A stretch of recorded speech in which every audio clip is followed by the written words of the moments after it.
서울의 한 유명 종합병원에서 척추 마취로 수술을 받던 20대 청년이 하반신 마비가 됐습니다. 이처럼 병원의 과실로 피해를 입더라도 소송에서 이를 환자가 입증하긴 참 어려운데요. 최근 1심 법원이 사고를 일으킨 이 병원에 과실이 있다고 보고 환자에게 15억 원을 배상하라고 판결했습니다. 피해자 어머니가 썼던 287일간의 병상 일지가 결정적 증거가 됐다고 합니다. 김진호, 이정은 기자가 이어서 보도합니다. 26살 김모 씨의 2년 전 모습입니다. 수술 전날까지 뚜벅뚜벅 걷는 모습이 또렷합니다. 하지만 병원에서 발목 철심 제거 수술을 받은 뒤 하반신 마비가 와 2년째 고통을 겪고 있습니다. 수술 직전 마취가 문제였습니다. 의료진이 김 씨 척추에 마취제를 주사한 뒤 마취제가 몸에서 얼마나 확산됐는지 제대로 확인하지 않고 수술에 들어간 겁니다. 김 씨는 이 과정에서 척추신경에 손상을 입었습니다.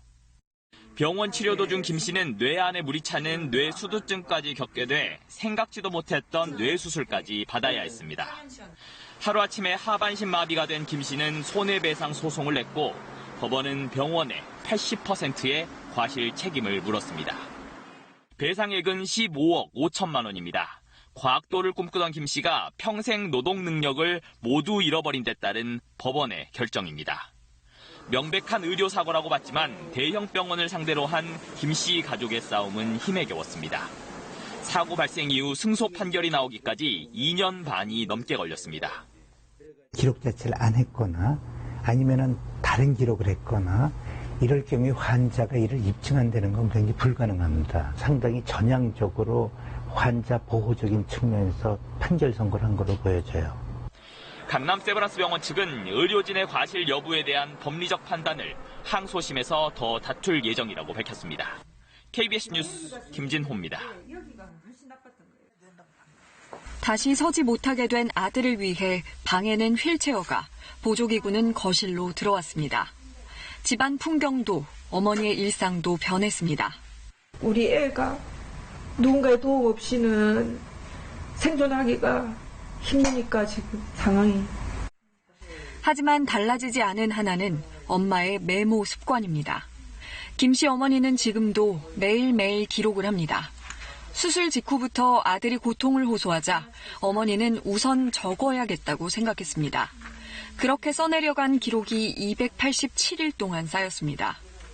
병원 기록지에는 없었지만 아들의 증상을 적은 어머니의 상세한 일지는 소송의 보탬이 됐습니다. 강남 세브란스 병원은 척추 마취 과정에는 이상이 없었다고 주장했지만 어머니의 일지에는 마취가 제대로 안 돼 아팠다는 아들의 증언이 적혀 있었습니다. 우리가 계속 척추 마취 과정에서 이제 잘못이 있는 것에 대한 어떤 나름대로의 근거가 된 거예요, 이게.